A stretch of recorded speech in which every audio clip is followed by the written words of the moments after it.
Le Congo, pour moi, c'est un très beau pays. J'ai eu, en tout cas, je vois quelques pays africains et tout. Je sais que ce qui manque à ce pays, c'est juste un peu d'organisation. Si on organise un peu mieux les choses, le tourisme, par exemple, va rapporter à ce pays beaucoup, vraiment beaucoup de choses. Et dans l'image que vous pouvez voir là sur votre écran, vous voyez bien cette belle vue sur la rivière Mai-Ndombe, par exemple.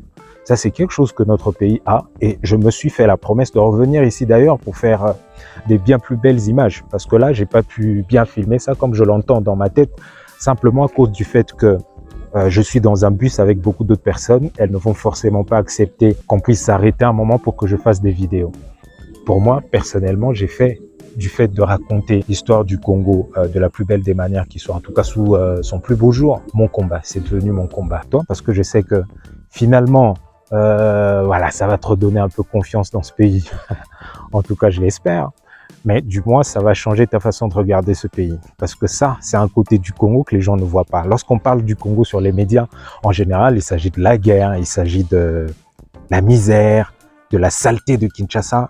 Et en passant, sachez très bien que le Congo, c'est pas seulement Kinshasa. Le Congo, c'est toutes les autres villes en province aussi, mais aussi les villages, les belles cités et tout ça. Donc, c'est pas seulement Kinshasa.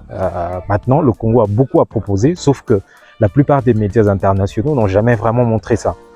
Ça va peut-être durer toute ma vie, mais j'ai un grand rêve par rapport à ce pays. J'aimerais faire les plus belles vidéos qui soient de ce pays-là, parce que ce que je vois tous les jours, je ne vois peut-être pas ça dans la télévision. Les gens ne les montrent pas, que ce soit les télévisions internationales ou nos télévisions nationales ici au pays. On ne montre pas ces endroits très beaux que notre pays a.